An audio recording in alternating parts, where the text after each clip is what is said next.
Mabibigat na salita mula sa isang netizen na hindi mapigilan ang galit at hindi lang siya ang nasasaktan. Dahil sa isa pang video, ganito naman ang naging reaksyon ng isa pang netizen na hindi napigilan ang emosyon. Maging ang dalawa pang OFW ay tuluyan ring bumuhos ang mga luha dahil sa kawalan na rin ng malinaw na kasagutan hanggang ngayon. Sa napakaraming tao na nagmamahal at nagpapakita ng suporta kay ni Bobet Baterbonia, talagang hindi maiwasan ng mga netizens ang labis na masaktan at manghina. Ang hirap tanggapin na ang isang kabataang puno ng pangarap ay nawala na nga. Tapos hanggang ngayon, parang ipinagkait pa rin ang hustisyang nararapat para sa kanya. At ngayon nga, lalong hindi makakamove on ang mga tao sa labis na sakit at lungkot. Dahil muli na namang nag-viral ngayon si Rene Clark Bobet Baterbonia. Kung ating matatandaan, isang buwan na ang nakakalipas mula nang pumanaw si Rene. Ngunit muling pumutok ang usapang matapos mapansin ng mga netizen ang mga pasasa kanyang mukha nang i-zoom ang kanyang huling larawan. Mga markang hindi gaanong napansin noon ng marami. Kaya naman, marami ang nasasaktan ngayon. Dahil kung totoong pinahirapan si Rene noong buhay pa siya, tila pati ang pagkuha ng katarungan para sa kanya ay pinapahirapan pa rin hanggang ngayon. Pero bago tayo magpatuloy, narito muna ang pahayag ng isa pang netizen na labis na nasaktan sa sinapit ni Rene, kung saan diretsahan nitong kinall out si Coach Jess sa tindi ng galit at pighati. Hindi na nga napigilan ng netizen na ito ang magmura dahil sa pananahimik di umano ng dating coach ni Rene na siya daw sana ang makakatulong para makuha ang hustisya. Ito ngayon ang muling nagpapaalab sa galit ng mga netizens. Hindi lang ang netizen na ito sa video, kundi maraming Pilipino ngayon ang nagtataka kung bakit may mga pamamaga ang mukha ni Rene. Ayon sa mga komento pa ng taong bayan, ang ganyang uri ng pamamaga ay hindi pangkaraniwang sa isang tao na nalunod lamang. Ito ang dahilan kung bakit matindi ang hinala ng marami na dumaan si Rene sa matinding pisikal bago pa man dinala sa dagat. At hindi lang dyan nagtatapos ang usapan. Bukod sa galit ng taong bayan, marami rin ang kinabahan at nanindig ang balahibo.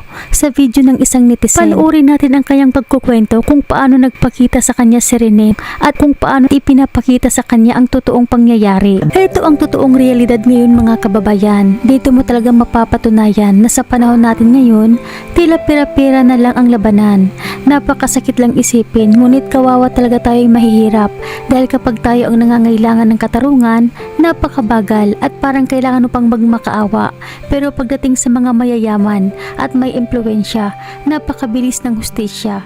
Sana naman sa kaso ni Rene manaig ang katotohanan dahil ang buhay ng tao ay hindi mababayaran ng pera. Kinalampag at binato ng matitinding katanungan ng mga netizens ang dating mentor ni Rene Baterbonia. Ito ay matapos mag-viral ang emosyonal na panawagan ng kanyang ina na si Rovelyn Baterbonia, at ang lalo pang nagpainit sa isyu ngayon ay nang malaman ng lahat na wala pala siyang opisyal na dokumento sa naturang universidad.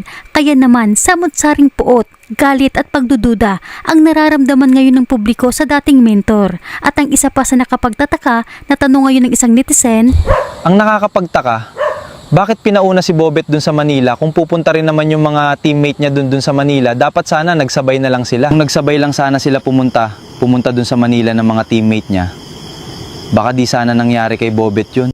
At hindi lang siya ang nag-iisang nagtatanong, kundi marami at halos iisa at pareho-pareho ang katanungan na naging metsa para sumabog sa galit ang mga tagahanga sa social media.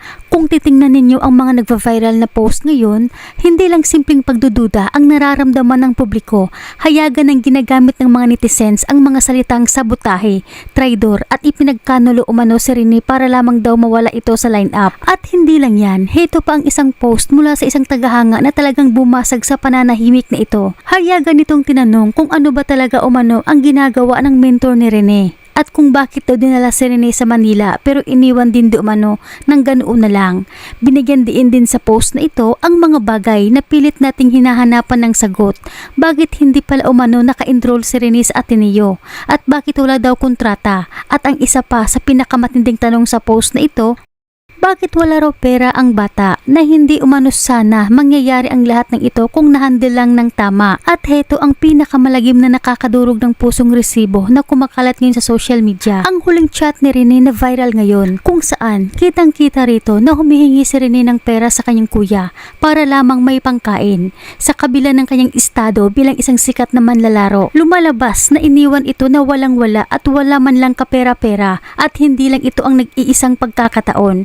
May chat din noon na nag-viral kung saan maging sa tinatawag ni Rene na nanay ay humihingi rin siya ng pagkain. Kaya naman, ang tanong ngayon ng mga netizens, paano ang isang MVP na dinala sa isang sikat na universidad ay umabot pa sa puntong kailangan pang magmamakaawa para lang sa pagkain? Kaya naman, samot-saring puot, galit at pagdududa ang nararamdaman ngayon ng publiko sa dating mentor ni Rene Baterbonia. At dahil sa patuloy na pananahimik na ito ni Coach Jess, hindi na nga napigilan ng isang kilalang lifeguard advocate o mas kilala ng marami bilang si Boss Batikan ang maglabas ng kanyang matinding saloobin at reaksyon. Marami kasi sa mga netizens ang nagtataka at nagtatanong sa kanya kung bakit tila nagbingi-bingihan at nagbulag-bulagan si Coach Jess sa sinapit ni Rene Baterbonia. Dahil sa tindi ng mga tanong ng kanyang mga taga-subaybay, eto na nga ang kanyang naging sagot, reaksyon at sariling opinyon ni Boss Batikan.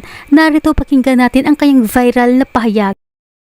Iyan ang mabigat na opinyon ni Boss Batikan at hindi lang yan dahil maging ang isang sikat na artista ay hindi na rin napigilan maglabas ng kanyang matinding pighati at paghihinayang, partikular na sa usapin sa tamang pamamahala o paghandler para kay Rene. Pakinggan natin ang kanyang naging pahayag.